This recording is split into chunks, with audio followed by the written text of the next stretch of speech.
सबसे पहले मैं पुलवामा के आतंकी हमले में शहीद जवानों को आदरपूर्वक श्रद्धांजलि अर्पित करता हूं। उन्होंने देश की सेवा करते हुए अपने प्राण न्योछावर किए हैं। दुख की इस घड़ी में मेरी और हर भारतीय की संवेदनाएं उनके परिवार के साथ है।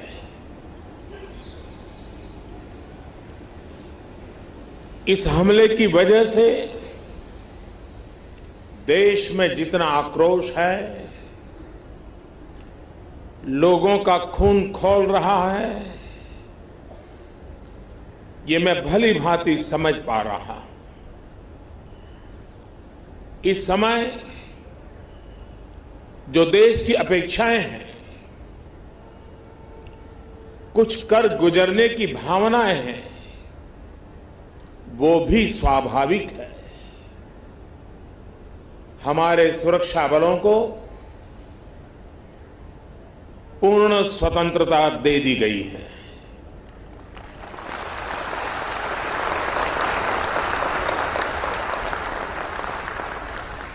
हमें अपने सैनिक आप इख्तलाफ कीजिए, आप फौज के ऊपर, आप पाकिस्तान की हुकूमत पर तनकीद कीजिए, आप पीटीआई के ऊपर तनकीद कीजिए, आप रियासत के ऊपर तनकीद ना कीजिए।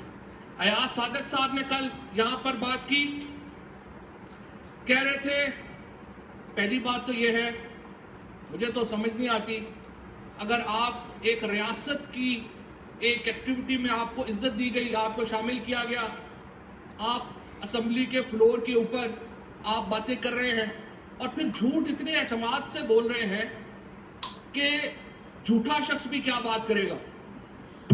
जिस एतमाद से उन्होंने आके ये बातें की यहां पर कि स्पीकर जनाब शाह महमूद कुरैशी साहब की टांगें कांप रही थी, कह रहे थे हिंदुस्तान हमला कर रहा है। हमने हिंदुस्तान को घुस के मारा है जनाब स्पीकर वहां पे। और पुलवामा में जो कामयाबी है, पुलवामा में जो हमारी कामयाबी है, वो इमरान खान की क़यादत में इस कौम की कामयाबी है। उसके हिस्सेदार आप भी सब हैं, उसके हिस्सेदार हम भी सब हैं।